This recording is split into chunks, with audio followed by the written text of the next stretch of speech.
നമസ്കാരം. നമസ്കാരം. ഞാനൊരു പബ്ലിക് സെക്രട്ടറിയിൽ ജോലി ചെയ്ത ആളാണ്. ഒരു ദിവസം ഒരു 3-4 ഉദ്യോഗസ്ഥര് എന്റെ മുറിയിൽ കയറി വന്നിട്ട് പബ്ലിക് സെക്രട്ടറി പൊതുമേഖലാ സ്ഥാപനം, കേന്ദ്ര പൊതുമേഖലാ സ്ഥാപനം. അപ്പോ ഒരു ദിവസം ഒരു 3-4 ഉദ്യോഗസ്ഥരുടെ മുറി കയറി വന്നിട്ട് അവർ സ്വയം പരിചയപ്പെടുത്തി, വി ആർ ഫ്രം CBI, ഞങ്ങൾ CBIയിൽ നിന്നാണെന്ന്. അതുവരെ CBIക്കാരെ ഞാൻ ഈ സിനിമയിലൊക്കെ കണ്ടിട്ടുണ്ടായിരുന്നുള്ളൂ. എനിക്ക് തന്നെ ഒരു സർപ്രൈസ് ആയിരുന്നു. പക്ഷെ അവര് വന്നത് ഒരു കള്ളപ്പരാതി അന്വേഷിക്കാൻ വേണ്ടിയിട്ടാ, ഒരു അടിസ്ഥാനമില്ലാത്ത പരാതി. അവരെന്നിട്ട് ഒരു 5-6 മണിക്കൂർ എന്നെ എന്റെ മുറിയിൽ വെച്ച് തന്നെ ഏതാണ്ട് ഒരു ഗ്രില്ല് ചെയ്തെന്ന് പറയാം. എന്നിട്ട് കുറച്ച് എന്റെ ഫയലെല്ലാം കൊണ്ടുപോയി, എനിക്ക് രേഖയൊക്കെ തന്നു ഫയൽ കൊണ്ടുപോകുന്നതായിട്ട്.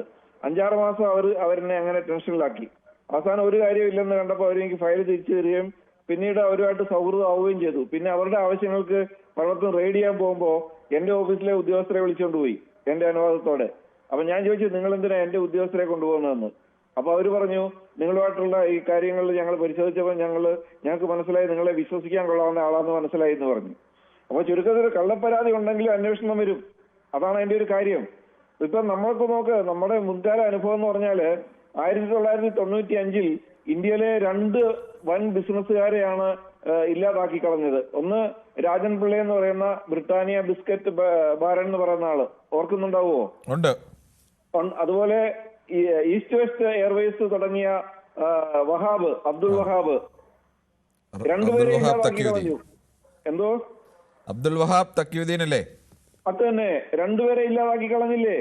എന്തെങ്കിലും കാരണം ഉണ്ടായിരുന്നോ? 7 737 ബോയിങ് വിമാനമാണ് അദ്ദേഹം ഇന്ത്യയിൽ പറപ്പിക്കാൻ വേണ്ടി എല്ലാം അറേഞ്ച് ചെയ്ത് വെച്ചത്. നമ്മുടെ ഇത് സ്വകാര്യവൽക്കരണത്തേക്ക് വന്നപ്പോഴേക്കും നമ്മുടെ ഗവൺമെന്റ് പോളിസി മാറിയപ്പോ എത്ര നിമിഷ നേരം കൊണ്ടല്ലേ ഈ 2 പേര് ഇല്ലാതായത്? ശത്രുക്കൾ ഇഷ്ടംപോലെയുണ്ട് മലയാളികളായ ബിസിനസ്സുകാർക്ക്.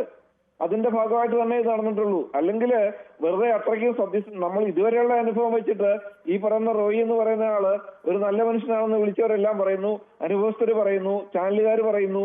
ഇങ്ങനെയുള്ള ഒരാളില് ഇല്ലാതാകണമെന്നുണ്ടെങ്കിൽ ഈ പറഞ്ഞ ഉദ്യോഗസ്ഥര് വേറെ എന്തെങ്കിലും ഉദ്ദേശത്തോടെ അവിടെ വരികയും ഇദ്ദേഹത്തെ ഈ പറഞ്ഞ പോലെ ഭീഷണിപ്പെടുത്തുകയും അല്ലെങ്കിൽ എന്തെങ്കിലും കാര്യമായ ദോഷം വരാൻ പോകുന്നു എന്ന് പറയുകയും കൊടുത്തതിന്റെ സൂചന അനുസരിച്ചാണ് അദ്ദേഹം അപ്പൊ തന്നെ ഒരു മുറി കയറി ഇങ്ങനെ ആത്മഹത്യ ചെയ്തിട്ടുണ്ടാവുക. അതുകൊണ്ട് നമ്മുടെ രാഷ്ട്രീയക്കാരെല്ലാം നന്നായിട്ട് ഇടപെടുകയും അത് ഒരു കോടതി മേൽനോട്ടത്തിൽ അന്വേഷണം നടക്കുന്ന രീതി ഉണ്ടാവുകയും വേണം. പിന്നെ ഒരു കാര്യം കൂടെ ഉണ്ട്, ഇതിൽ പ്രതികരിക്കാത്തത് നമ്മുടെ ഭരണകക്ഷിക്കാരായ BJP നേതാക്കൾ പ്രതികരിച്ചിട്ടില്ല എന്ന് മനസ്സിലാക്കണം. അതും ഒരു പ്രധാന പോയിന്റാണ്. അതിൽ നിന്നെല്ലാം മനസ്സിലാവുന്നത് ഇതിൽ ദുരൂഹതയുണ്ട്. കോടതി നിരീക്ഷണത്തിൽ തന്നെ നല്ല ഏജൻസി, CBIയോ അതുപോലെ ഏതെങ്കിലും ഏജൻസി അന്വേഷിക്കണം. കർണാടക പോലീസിന് അന്വേഷണത്തിൽ നിൽക്കുന്ന കാര്യമല്ല, അത്രയ്ക്ക് സീരിയസ് ആണ് വിഷയം.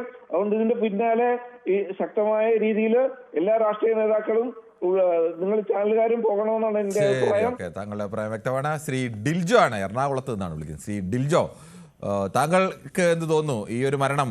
ഇപ്പോൾ കൃഷ്ണൻകുട്ടി വണിയൂരൊക്കെ പറഞ്ഞത് മലയാളികളായ വ്യവസായികൾ ദുരൂഹ സാഹചര്യങ്ങളിൽ കൊല്ലപ്പെടുന്ന അവസ്ഥയൊക്കെ മുമ്പും ഉണ്ടായിട്ടുണ്ട്. 2 പ്രധാനപ്പെട്ട മരണമാണ് ചൂണ്ടിക്കാണിച്ചത്. അതുപോലെ ഏതെങ്കിലും ഒരു സംശയം താങ്കൾക്കുണ്ടോ? ആദ്യമായിട്ട് നമ്മുടെ റോയി ചേട്ടന്റെ മരണത്തിന് അധികമായ ദുഃഖം രേഖപ്പെടുത്തുന്നു. അതോടൊപ്പം തന്നെ കുറച്ച് നാളുകളായിട്ട് നമുക്ക് ശ്രദ്ധിച്ചാൽ അറിയാം, മീഡിയയ്ക്ക് ശ്രദ്ധിച്ചാൽ അറിയാം, മൈനോറിറ്റി ബിസിനസ്മാനെയാണ് കുറച്ച് നാളുകളായിട്ട് ശക്തമായിട്ട് ട്രാപ്പ് ചെയ്യാൻ നോക്കുന്നത്. അതിന്റെ കാരണം എന്താണെന്ന് ഞാനൊരു പൊളിറ്റീഷ്യൻ അല്ല, അതുകൊണ്ട് എനിക്കത് പറയാൻ മുഴുവനായിട്ട് സാധിക്കില്ല. പക്ഷെ ഇതിന്റെ പുറകിൽ അങ്ങനെ ഒരു കാര്യം നമുക്കറിയാം. എന്നുള്ളതും ഇതിനുമായി ചേർത്ത് വായിക്കുമ്പോൾ നമുക്ക് മനസ്സിലാവുന്ന ഒരു കാര്യമാണ്. എന്ന് പറഞ്ഞാൽ വ്യക്തിപരമായിട്ട് അറിയാം. താങ്കളുടെ ടെലിഫോൺ ബന്ധത്തിൽ ചില തടസ്സങ്ങൾ ഉണ്ടോ എന്ന് തോന്നുന്നു. എന്തായാലും അടുത്തത് KG കുമാറാണ്, കൊട്ടാരക്കരയിൽ നിന്നാണ്. ശ്രീ KG കുമാർ, താങ്കൾ ഒരു മിനിറ്റ് ക്ഷമിക്കാതെ നമുക്ക് വളരെ വേഗത്തിൽ ചില യൂട്യൂബ് കമൻറ്റുകൾ കൂടി വായിക്കേണ്ടതുണ്ട്. Why BJP not raising the voice for investigation എന്ന് ഷിജു കിരിയത്ത് ചോദിക്കുന്നു. കഥയറിയാതെ ആട്ടം കാണുന്നവരാണ് പ്രതികരിക്കുന്ന എല്ലാവരും എന്ന് ദിനേശ് VK പറയുന്നു. എങ്കിൽ കഥ അറിയുന്ന ദിനേശ്, താങ്കൾക്ക് വിളിച്ച് താങ്കളുടെ അഭിപ്രായം പറയാം, അല്ലെങ്കിൽ ഇവിടെ എഴുതിയിടാം, ഞാൻ വായിക്കാം. ആളുകളൊക്കെ താങ്കളെപ്പോലെ എല്ലാം അറിയുന്ന ആളുകൾ ആണ് എന്നൊന്നും പ്രതീക്ഷിക്കാൻ ഞങ്ങൾ മാധ്യമപ്രവർത്തനത്തിൽ ഞങ്ങൾ നിൽക്കുന്നതും ഇതുവരെ പുറത്തു വന്ന വിവരങ്ങളുടെ അടിസ്ഥാനത്തിൽ മാത്രമേ നമുക്ക് സംസാരിക്കാൻ കഴിയൂ. ഇതൊക്കെ ശാസ്ത്രീയ പരിശോധനയുടെ അടിസ്ഥാനത്തിൽ പറയേണ്ടതാണ്. അപ്പോൾ താങ്കൾക്ക് അങ്ങനെയൊക്കെ അഭിപ്രായം പറയുമ്പോൾ കുറേ കൂടി മാന്യമായ രീതിയിൽ സംസാരിക്കാം. റെയ്ഡിന് മുമ്പായി അദ്ദേഹത്തിന് ദേഹപരിശോധന നടത്തേണ്ടതല്ലേ എന്ന് ജയകുമാർ ചോദിക്കുന്നു. മോൻസക്ക് പറയുന്നു, ഈ അന്വേഷണ ഉദ്യോഗസ്ഥർക്ക് കോർപ്പറേറ്റ് ഓഫീസുകൾ പോയി എങ്ങനെ പെരുമാറണമെന്ന് പഠിപ്പിക്കണം. സാമാന്യ വിവരം പോലും ഇല്ലാത്തവരാണ് ഉദ്യോഗസ്ഥർ. ബിസിനസ് ചെയ്യുന്നവർ എല്ലാവരും തട്ടിപ്പുകാരല്ലെന്ന് മനസ്സിലാക്കണം. എല്ലാ ഉദ്യോഗസ്ഥരും അങ്ങനെയൊന്നുമല്ല ശ്രീ മോൻസൊക്കെ. അങ്ങനെയുള്ളവരും ഉദ്യോഗസ്ഥരുടെ ഇടയിലുണ്ട്, തട്ടിപ്പ് കാണിക്കുന്ന ആളുകളും കോർപ്പറേറ്റുകൾക്കിടയിലുണ്ട്. അതെല്ലാം രണ്ട് ഇടയിലുണ്ട്. ആരും ഒന്ന് അടച്ചാക്ഷേപിക്കുന്നതിലോ അല്ലെങ്കിൽ ആ വിഭാഗം മുഴുവൻ നല്ലതാണെന്ന് പറയുന്നതിലോ ഒന്നും കാര്യമില്ല. എല്ലായിടത്തും മോശക്കാരും നല്ല ആളുകളുമൊക്കെ ഉണ്ട്. BJP നേതാക്കൾ ഇക്കാര്യത്തിൽ പ്രതികരിച്ചിട്ടില്ല, സംശയം ജനിപ്പിക്കുമെന്ന് കൃഷ്ണൻകുട്ടി പറയുന്നു. മോഹൻ പറയുന്നു മോദി എന്നും ബാംഗ്ലൂരിൽ ഇല്ലാത്തത് നന്നായി, അല്ലെങ്കിൽ തലയിലായനെ എന്ന് പറയുന്നു. മോഹൻ്റെ അഭിപ്രായം. മോൻസക് പറയുന്നു ബാംഗ്ലൂരിൽ പറഞ്ഞു കേൾക്കുന്നത് മാഫിയയ്ക്ക് വേണ്ടി അദ്ദേഹത്തെ വേട്ടയാടുകയാണ് ഏജൻസികൾ ചെയ്യുന്നത് എന്നാണ്. അപ്പോൾ ഷാം ഫവാസ് ന്യൂസ് റിപ്പോർട്ട് എന്ത് തേങ്ങയാണ് പറയുന്ന എന്നൊക്കെ പറയുന്നത് എന്താണെന്ന് ഒന്നുകിൽ മലയാളത്തിൽ എഴുതൂ അല്ലെങ്കിൽ ഇംഗ്ലീഷ് എഴുതൂ.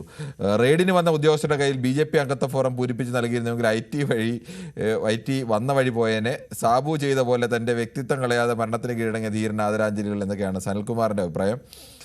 ഷിംജിതയ്ക്ക് പണി കിട്ടിയതുപോലെ പല ഉദ്യോഗസ്ഥർക്കും പണി കിട്ടുമെന്ന് എക്വാറസ് പറയുന്നു.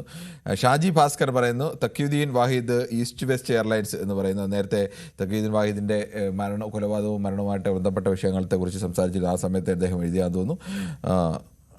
കോടതി നിരീക്ഷണത്തിൽ അന്വേഷണം നടത്തണമെന്ന് കൃഷ്ണൻകുട്ടി പറയുന്നു. കോടതി നിരീക്ഷണത്തിലുള്ള ഒരു അന്വേഷണം ശബരിമല ഇപ്പോൾ നടക്കുന്നുണ്ടല്ലോ, അതിൻ്റെ അനുഭവം നാം കാണുന്നില്ലേ എന്ന് സദാശിവൻ നായർ ചോദിക്കുന്നു. എന്തുകൊണ്ട് നാട്ടിൽ പഠിക്കാനോ ജോലി ചെയ്യാനോ ബിസിനസ് നടത്താനോ താല്പര്യമില്ലാത്തത് ഇതുകൊണ്ടാണ് എന്നൊക്കെ പറയുന്നു. എന്തായാലും ശ്രീ KG കുമാറാണ് കൊട്ടാരക്കരയിൽ നിന്നും. ശ്രീ KG കുമാർ, താങ്കൾക്ക് പറയാം.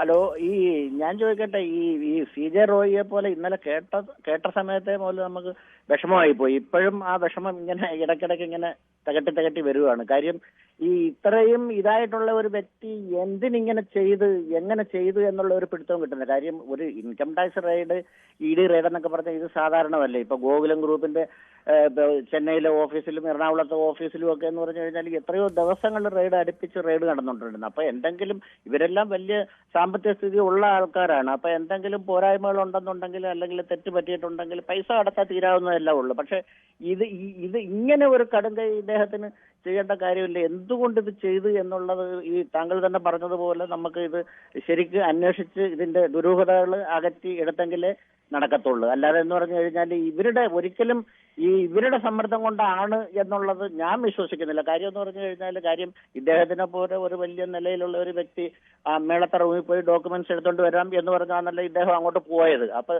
പെട്ടെന്ന് ഇങ്ങനെ കാണിക്കും എന്ന് അവരും ചിന്തിച്ചു കാണത്തില്ല, അവരും ഞെട്ടിപ്പോയി കാണും. പക്ഷെ എന്തുകൊണ്ട് ചെയ്ത്, ഇദ്ദേഹത്തിന് ആരും അറിയാത്ത മറ്റെന്തെങ്കിലും പ്രശ്നമുണ്ടോ എന്നുള്ളതും ഇപ്പൊ നമ്മൾ ചിന്തിച്ചു പോവുകയാണ്. കാര്യം എന്തായാലും വളരെ കഷ്ടമായി പോയി. അറിഞ്ഞ സമയം മുതലേ നമുക്ക് ഭയങ്കര വിഷമമായി പോയി. ഇതിന്റെ ദുരൂഹത മാറ്റണം. കാര്യം എന്ന് പറഞ്ഞു കഴിഞ്ഞാൽ ഈ റെയ്ഡ് സർവ്വസാധാരണമല്ലേ, ഏതെല്ലാം സ്ഥാപനങ്ങളിലാണ് റെയ്ഡ് വരുന്നത്. അപ്പൊ പോരായ്മ ഉണ്ടെന്നുണ്ടെങ്കിൽ അതിന്റെ കാശടച്ചു കഴിഞ്ഞാൽ, കണക്കിൽ തെറ്റുണ്ടെന്നുണ്ടെങ്കിൽ കാശടച്ചു കഴിഞ്ഞാൽ തീരാവുന്നതേ ഉള്ള, അദ്ദേഹത്തിന് അതിനുള്ള ആസ്തിയും ഉണ്ട്. അപ്പോൾ നമ്മളിപ്പോ ഉദ്യോഗസ്ഥരെ അടക്കെ കുറ്റം പറയുന്നില്ല. കാര്യം എന്ന് പറഞ്ഞു കഴിഞ്ഞാൽ അവരുടെ കയ്യിൽ ഇനി എന്തെങ്കിലും പോരായ്മ ഉണ്ടെന്നുണ്ടെങ്കിൽ അതും കണ്ടു. കൂടുതൽ വാർത്തകൾക്ക് News 18 Keralam YouTube channel subscribe ചെയ്യുക.